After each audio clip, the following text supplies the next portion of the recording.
की जिले में नई पोस्टिंग हुई थी। एक दिन एक बुजुर्ग माँ और उसकी जवान बेटी उनके दफ्तर पहुंची। चेहरों पर डर, आंखों में आंस। उन्होंने कहा, मैडम, गांव के जमींदार ने हमारे साथ बदसलूकी की। हम थाने गए पर हमारी एफआईआर तक नहीं लिखी गई। उल्टा जमींदार थाने में आकर हमें धमकाता रहा। पुलिस वालों ने तो जैसे उसे सर आंखों पर बैठा रखा हो। एसपी साहिबा ने इस पर एक्शन लेने का सोचा और खुद सादे कपड़ों में उसी बूढ़ी माँ के साथ थाने पहुंची।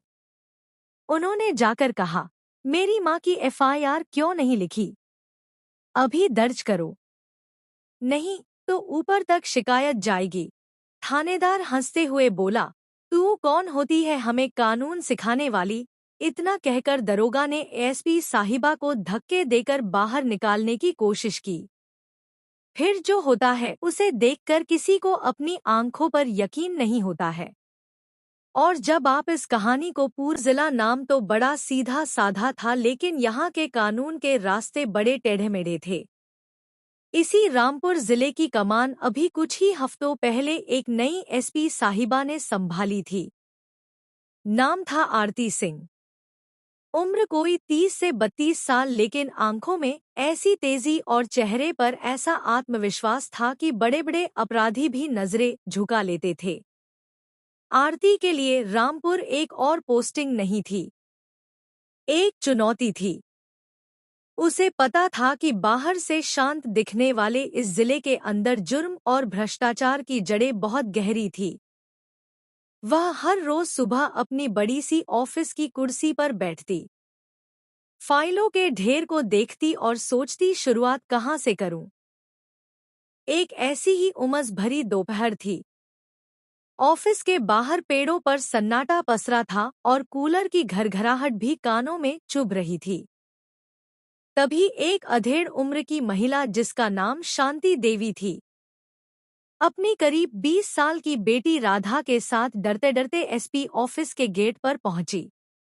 उनके कपड़े मैले थे, चेहरे पर हफ्तों की थकान और आंखों में एक अजीब सी बेबसी थी। शांति देवी का दिल किसी पंछी की तरह सीने में फड़फड़ा रहा था। उनके हाथ कांप रहे थे और गला सूख कर कांटा हो गया था। उनकी बेटी राधा ने अपनी माँ का हाथ थामते हुए कहा, माँ, डर मत, यहाँ हमारी सुनवाई होगी। किसी ने बताया था कि नई मैडम बहुत अच्छी हैं। शांति देवी की आंखों में आंसू भर आए। बेटा, अब हिम्मत नहीं बची। थाने में जो हुआ उसके बाद तो भगवान पर से भी भरोसा उठ गया है। कुछ हफ्ते पहले तक उनकी जिंदगी ऐसी नहीं थी। गांव के एक कोने में उनका छोटा सा कच्चा पक्का घर था। शांति देवी दूसरों के खेतों में मजदूरी करती और राधा पढ़ाई के साथ साथ घर के काम में अपनी माँ का हाथ बटाती थी। उनकी दुनिया छोटी थी पर खुशियों से भरी थी। फिर एक दिन उनकी खुशियों को गांव के सबसे बड़े जमींदार गजराज सिंह की नजर लग गई। गजराज सिंह सिर्फ जमींदार नहीं था, वो गांव का बेताज बादशाह था। उसकी मर्जी के बिना गांव में पत्ता भी नहीं हिलता था। पुलिस पटवारी सब उसकी जेब में थे। उसकी नज़र शांति देवी के छोटे से घर पर थी, जो हाईवे के पास बन रही एक नई सड़क के किनारे था। वो उस जमीन को कौड़ियों के दाम में हड़पना चाहता था। एक सुबह वह अपने 4 गुंडों के साथ उनके दरवाजे पर आकर धमकाने लगा, बुढ़िया, यह जमीन खाली कर, मैंने खरीद ली है। उसकी आवाज में अहंकार और धमकी का जहर घुला हुआ था। शांति देवी ने हाथ जोड़कर कहा, मालिक, यह मेरे पुरखों की जमीन है, हम कहाँ जाएंगे? तभी राधा बाहर निकली। उसकी आंखों में डर नहीं, गुस्सा था। किस हक से खरीदने की बात कर रहे हो? यह हमारी जमीन है और हम इसे नहीं बेचेंगे। एक जवान लड़की का यूं बोलना गजराज को बर्दाश्त नहीं हुआ। उसने राधा का हाथ पकड़ लिया और बोला, बड़ी जबान चलने लगी है। तेरी जुबान खींच लूंगा और सुन, कल तक यह घर खाली नहीं हुआ तो तुझे उठाकर ले जाऊंगा और तेरी माँ को इसी घर के साथ जला दूंगा। उस दिन माम बेटी जैसे तैसे बचकर भागे। उन्हें लगा कि कानून उनकी मदद करेगा। वे सीधे स्थानीय थाने पहुंचे।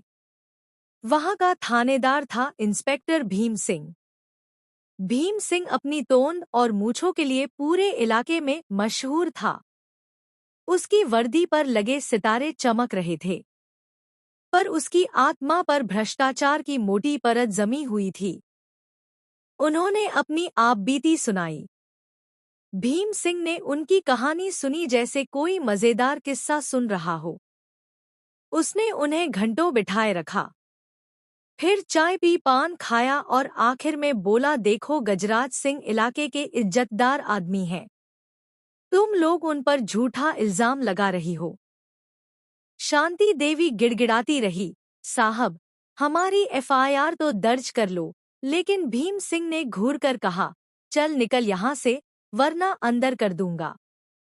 गजराज सिंह का नाम लेने से पहले 100 बार सोचना, समझी? यह थाने में उनकी ही चलती है। इतना कहकर उसने उन्हें ऐसे बाहर धकेल दिया जैसे कोई आवारा कुत्ते को भगाता है। माम बेटी दोनों टूट चुकी थी। उन्हें समझ नहीं आ रहा था कि जाएं तो कहाँ जाएं।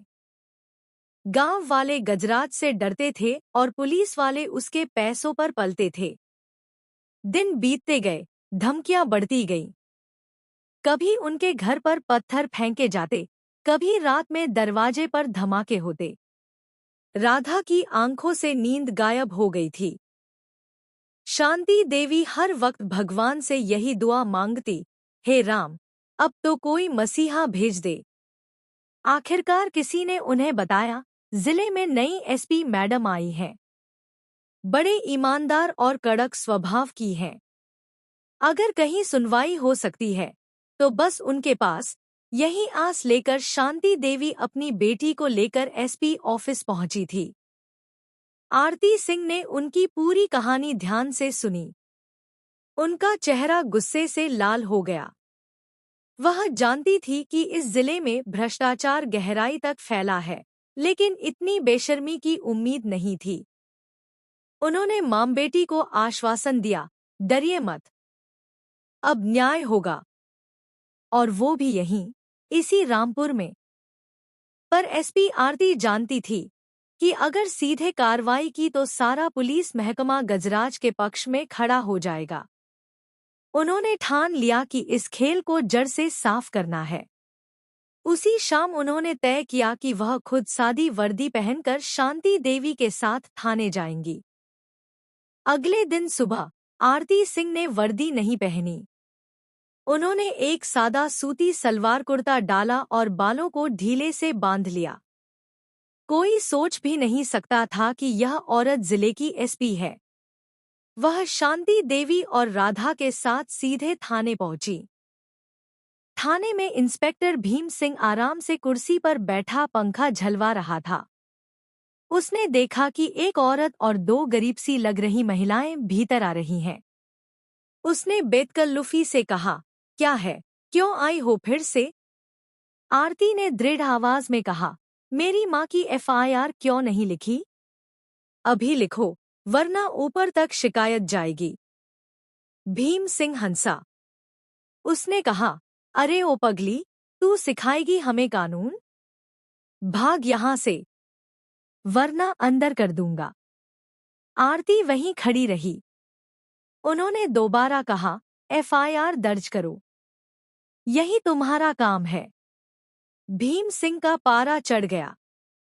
उसने कुर्सी से उठते हुए गाली दी और कहा, सुन, यहाँ की मालकिन तेरी जैसी औरतें नहीं हैं, समझी? ज्यादा जुबान चलाई तो अभी धक्के मारकर बाहर कर दूंगा। इतना कहकर उसने हाथ बढ़ाया और आरती को धक्का देने ही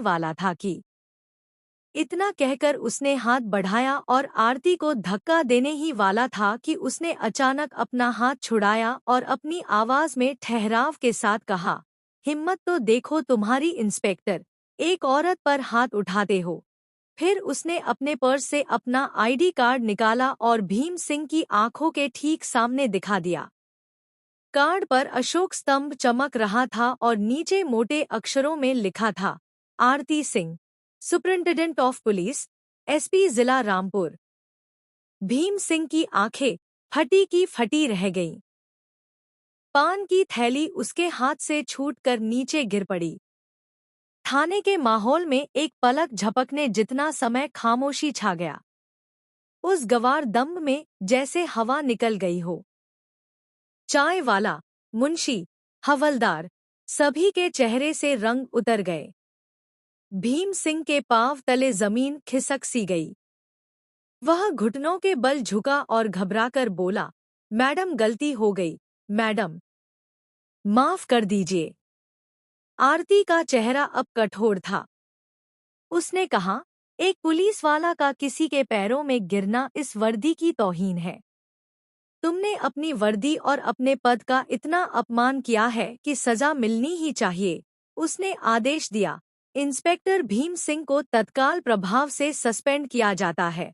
फिर पूरे थाने में खड़े कर्मचारियों की तरफ देखा और कड़ा ऑर्डर सुनाया, आज से तुम सब लाइन हाजिर। तुम लोग पुलिस लाइन में घास उखाड़ने की ड्यूटी करोगे, वहां सीखोगे अनुशासन क्या होता है। कोई एक भी शब्द बोलने की हिम्मत नहीं कर पाया। फिर आरती ने नरमी से शांति देवी और राधा की तरफ देखा, उनका हाथ पकड़कर बैठाया और खुद उनकी एफआईआर लिखने लगी। एक एक शब्द सावधानी से टाइप कर रही थी। गाज सिंह पर धमकियां, भीम सिंह पर उपेक्षा और संरक्षण, गुंडों के नाम, घटनाओं का पूरा ब्यौरा।